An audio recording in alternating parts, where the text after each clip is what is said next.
Yo, why you always arguing with me? Yeah, I've seen your comments and videos. me too. If you don't believe in God, then why do you talk about him so much? Yeah. I mean, it's like, I don't believe in Santa Claus. Nope. I don't believe in Bigfoot. Nuh-uh. And you don't see me making videos about them. Nada. I don't believe in the Tooth Fairy, and you don't see me arguing about the Tooth Fairy all the time. He doesn't believe in the Tooth Fairy. You know what I bet it is? Huh? You hate God. Yup. You're mad at God. Amen. Did something bad happen to you? Well, Or maybe it's just because you know God's gonna judge you. that is brilliant. Atheists just hate God. I want you inside me.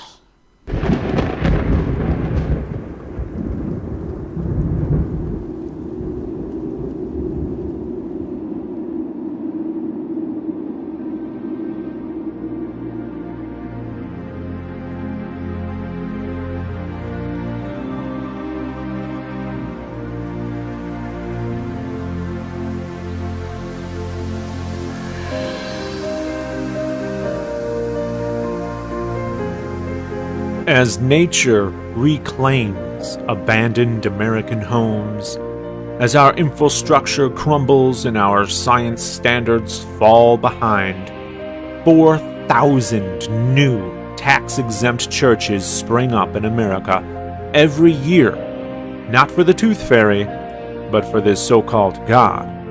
There's hundreds of thousands of them, outnumbering schools, stores, restaurants, museums.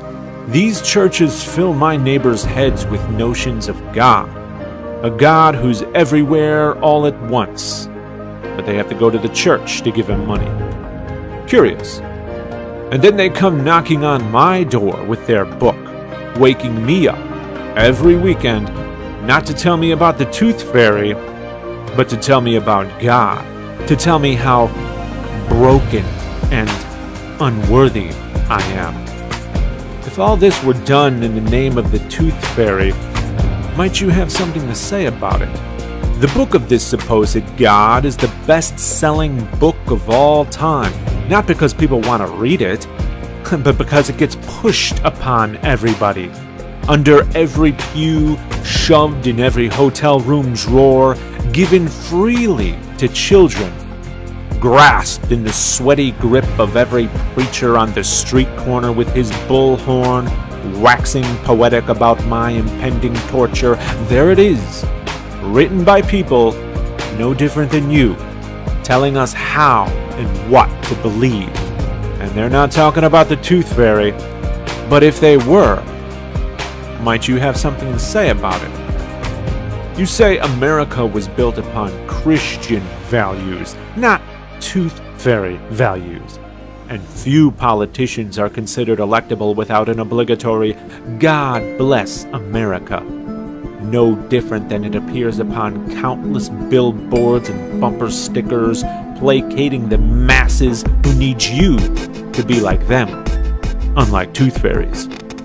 Our lives are governed by these politicians, whose policies are dictated by the God-believing majority, not the Tooth Fairy-believing majority. But if it were, might you have something to say about it? Because these politicians profess to believe in the same good and just God as you, of course we would expect them to behave most ethically. But do they? Of course not.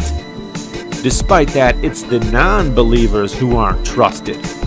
Maybe that's because of the slander spread about us from self-proclaimed fair and balanced news all the way to the book of Romans, the propaganda of ages past, which they parrot, often without thought or empathy.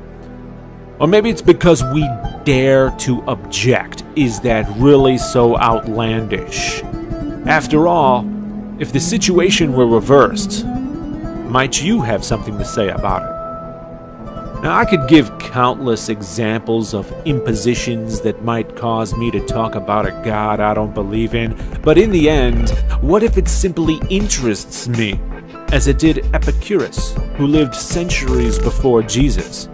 Not to mention the countless skeptic saints who actually played a part in shaping the God you believe in through the desperate rebuttals they received. Now, I know I'm not oppressed.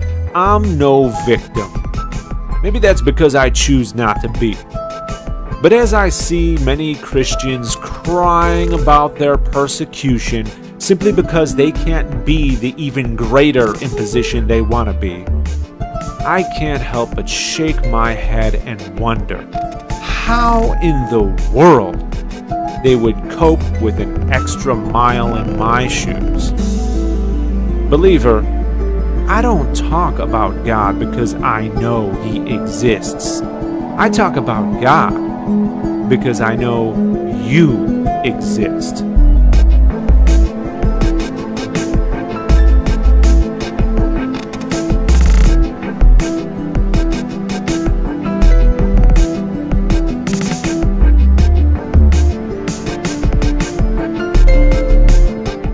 I want you inside me.